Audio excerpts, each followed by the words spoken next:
Hello दोस्तों, श्री शिवाय नमस्तुभ्यम। दोस्तों, आप लोगों का नीलकंठेश्वर महादेव चैनल पर स्वागत है। तो अभी तक आप लोगों ने शिव महापुराण के रुद्र संहिता के तीसरे खंड अध्याय 23वें का श्रवण किया, 24वें का श्रवण किया। आज हम अध्याय 25वें का पाठ करेंगे और आप लोगों को भी पढ़कर सुनाएंगे। दोस्तों, ये कोई ऐसा वैसा ग्रंथ नहीं है, मात्र इसे श्रवण कर लेने से हमारे द्वारा किए गए जो अपराध हैं वो सब नष्ट हो जाते हैं। तो कृपया आप लोग वीडियो को पूरा सुनना और हर हर महादेव अवश्य लिखना। इस अध्याय में वर्णन किया गया है कि भगवान शंकर का जटिल तपस्वी ब्राह्मण के रूप में पार्वती के आश्रम पर जाना, उनसे सत्कृत हो उनकी तपस्या का कारण पूछना तथा पार्वती जी का अपनी सखी विजया से सब कुछ कहलाना। ब्रह्मा जी कहते हैं, नारद, उन सप्त ऋषियों के अपने लोक में चले जाने पर सुंदर लीला करने वाले साक्षात भगवान शंकर ने देवी के तप की परीक्षा लेने का विचार किया। वे मन ही मन पार्वती से बहुत संतुष्ट थे। परीक्षा के ही बहाने पार्वती जी को देखने के लिए जटाधारी तपस्वी का रूप धारण करके भगवान शंभु उनके वन में गए। अपने तेज से प्रकाशमान अत्यंत बूढ़े ब्राह्मण का रूप धारण करके प्रसन्नचित हो वे दंड और छत्र लिए वहां से प्रायश्चित हुए। आश्रम में पहुंचकर उन्होंने देखा देवी शिवा सखियों से घिरी हुई वेदी पर बैठी है और चंद्रमा की विशुद्ध कला सी प्रतीत होती है।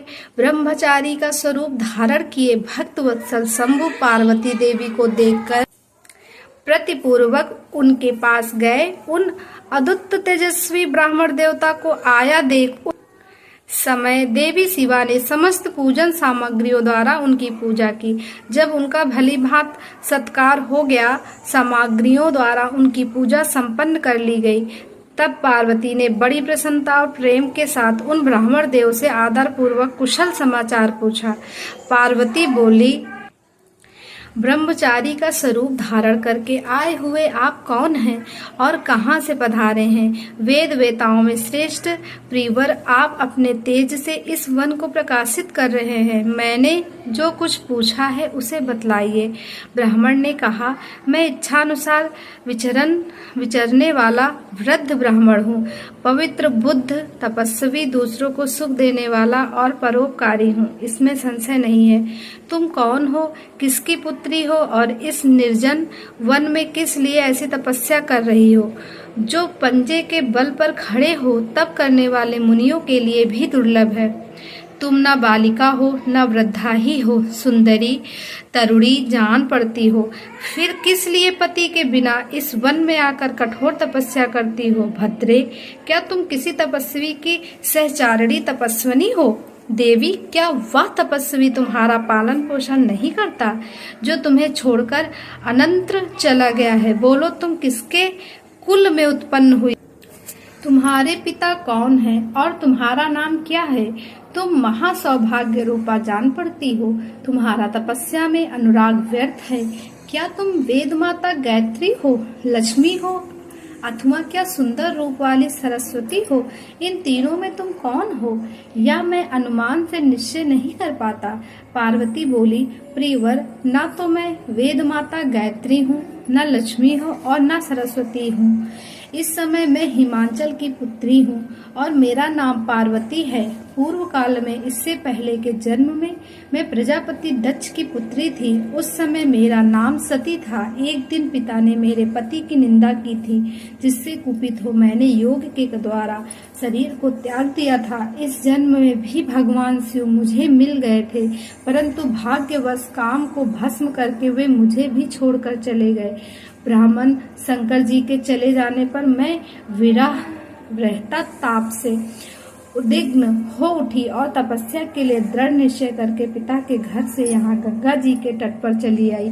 यहाँ दीर्घ काल तक कठोर तपस्या करके भी मैं अपने प्राण वल्लभ को ना पा सकी, इसीलिए अग्नि में प्रवेश कर जाना चाहती थी। इतने में ही आपको आया देख मैं क्षण भर के लिए ठहर गई।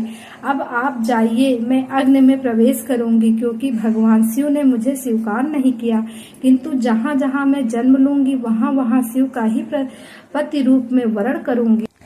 ब्रह्मा जी कहते हैं, नारद, ऐसा कहकर पार्वती उन ब्राह्मण देवता के सामने ही अग्नि में समा गई। यद्यप ब्राह्मण देव सामने से उन्हें बारंबार ऐसा करने से रोक रहे थे, अग्नि में प्रवेश करते हुए पर्वत राजकुमारी पार्वती की तपस्या के प्रभाव से वह आग उसी क्षण चंदन पंख के समान शीतल हो गई। क्षण भर उस आग के भीतर रहकर जब पार्वती आकाश में ऊपर की ओर उठने लगी, तब ब्राह्मण रूपधारी शिव ने सहसा हंसते हुए उनसे पुनः पूछा, अहो भद्रे, तुम्हारा तप क्या है? या कुछ भी मेरी समझ में नहीं आया। इधर अग्नि से तुम्हारा शरीर नहीं जला, या तो तपस्या की सफलता का सूचक है, परंतु अब तक तुम्हें अपना मनोरथ प्राप्त नहीं हुआ। इससे उसकी विफलता प्रकट होती है। अतः देवी, सबको आनंद देने वाले मुझ श्रेष्ठ ब्राह्मण के सामने तुम अपने अभीष्ट मनोरथ को सच सच बताओ। ब्रह्मा जी कहते हैं, नारद, ब्राह्मण के इस प्रकार पूछने पर उत्तम व्रत का पालन करने वाली अंबिका ने अपनी सखी को उत्तर देने के लिए प्रेरित किया। पार्वती से प्रेरित हो उनकी विजया नामक प्राण प्यारी सखी ने, जो उत्तम व्रत को जानने वाली थी, जटाधारी तपस्वी से कहा। सखी बोली, साधु, तुमसे पार्वती के उत्तम चरित्र का और इनकी तपस्या के समस्त कारणों का वर्णन करती हूँ। आप सुनना चाहते हो तो सुनिए। मेरी सखी गिरिराज हिमालय की पुत्री है। ये पार्वती और काली नाम से विख्यात है तथा माता मेनका की कन्या है। अब तक किसी ने इनके साथ विवाह नहीं किया है। ये भगवान शिव के सिवा दूसरे किसी को चाहती भी नहीं। उन्हीं के लिए 3000 वर्षों से तपस्या कर रही है। भगवान शिव की प्राप्ति के लिए ही मेरी इन सखी ने ऐसा तप प्रारंभ किया है। प्रियवर, इसमें जो कारण है उसे बताती हूँ, सुनिए। ये पर्वत राजकुमारी ब्रह्मा, विष्णु तथा इंद्र आदि देवताओं को भी छोड़कर केवल पिनाक पाणी भगवान शंकर को ही पति रूप में प्राप्त करना चाहती है और नारद जी के आदेश से यह कठोर तपस्या कर रही है। द्विज श्रेष्ठ, आपने जो कुछ पूछा था उसके अनुसार मैंने प्रसन्नता पूर्वक अपनी सखी का मनोरथ बता दिया। अब आप और क्या सुनना चाहते हैं? ब्रह्मा जी कहते हैं, नारद, विजया का यह यथार्थ वचन सुनकर जटाधारी तपस्वी रुद्र हंसते हुए बोले, सखी ने यह जो कुछ भी कहा है उसमें मुझे परिहास का अनुमान होता है। यदि यह सब ठीक हो तो पार्वती देवी अपने मुंह से कहे। जटिल ब्राह्मण के इस प्रकार कहने पर पार्वती देवी अपने मुंह से ही योग कहने लगी।